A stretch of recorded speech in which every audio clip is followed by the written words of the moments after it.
Hello everyone, welcome back. It's early May 2021. Something you hear all the time, do you have to prune your trees? Some people will tell you if you don't prune your trees, they'll stop fruiting, they'll never fruit. You're looking at a wild apple tree here out in the woods behind our house. It probably hasn't been touched by a human for 75 plus years. I bet this thing has been there 100 years or so. Back in the day, they used these to mark property lines, and that's where that is, the back corner of a property. But look at that thing just towering over the forest. So that's one reason. You notice all the flowers are at the top. That's where all the fruit's going to be. And every year that thing has hundreds and hundreds of apples on it, but they're out of reach. So that's kind of the reason that you prune your trees. I mean, that's an extreme example. But here's a pear. And so if you know anything about pears, this is a Bartlett pear.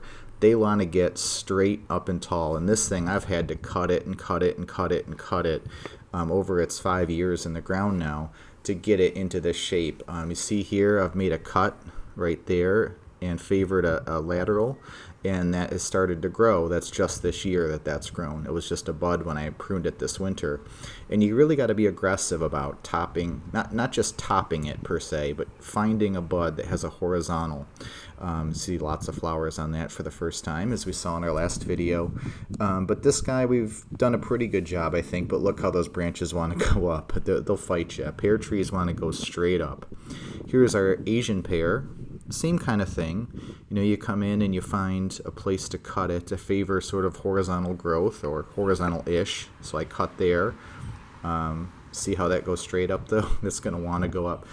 Pear trees are going to fight you. That's okay. You know, you can't totally beat Mother Nature. You're trying to work with your tree to create a nice structure that's going to keep it close to the ground and workable for you. But don't. Well, here's our gnome garden as we walk through. Kind of a fun little thing in the orchard. Here's our Pitmaston pineapple. We're just sort of stretching that out with spreaders. That's another way to do it. I prefer, if I can, to train branches rather than prune them, because then you still have them. Calville Blanc, this is one of my favorite trees I've shaped. I mean, this is cool looking to me. And again, it gets to that idea I mentioned in my other pruning video. Don't think that every single tree has to be the same shape. You know, the pruning police aren't going to come take you away or take away your trees. You can let your tree have a little personality. It's the principles that matter. On that subject, here is my unpruned frost peach. This makes people really mad when they see it. Certain people get just so bent out of shape about, you have to prune that, you have to prune that, you have to prune it. Really? Look at it. It has tons of flowers. It's doing just great. Now, I may prune the center piece out here to get some light in the center. You know, the reason you want to do that is you want light to get to the growth near the bottom and in the middle. If you don't prune, all of the fruit and all of the flowers are going to be at the top because that's where the sunlight goes. So that's kind of it's the principle that matters more so than any one particular thing it has to look like. This is our multi-grafted apple tree, a golden russet base.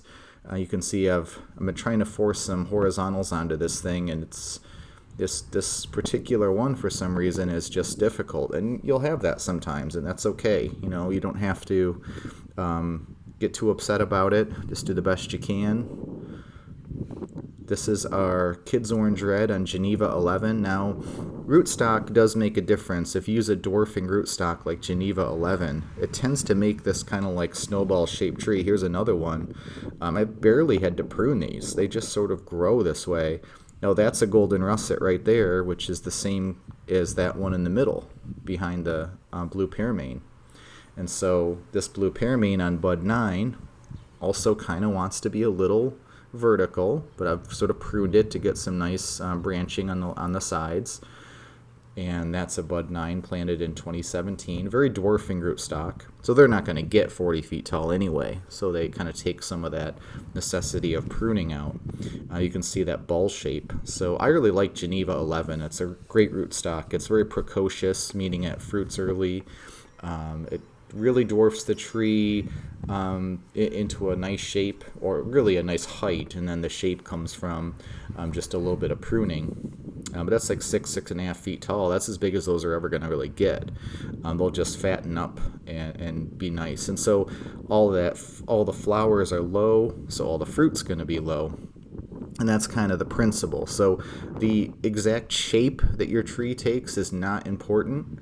It's the principle of keeping your fruit closer to the ground. If you don't, it's still going to work. I just showed you at the beginning of the video a tree that no person has cared for or much thought about in probably 100 years, and it gets hundreds of fruit on it. Unfortunately, they're 40 feet in the air. Doesn't matter, they're not any good anyway.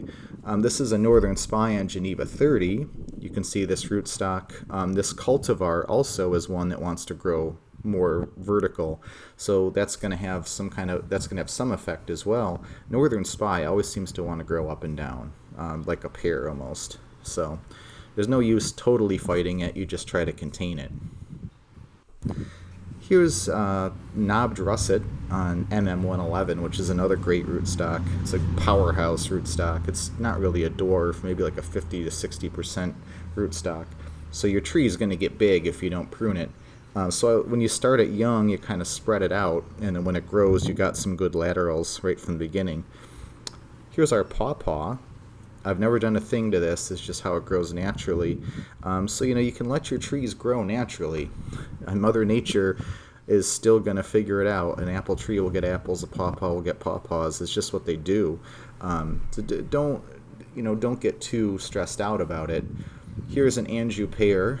Again, I'm trying to stretch it out. If you can stretch a pear out earlier in its life, it really pays dividends.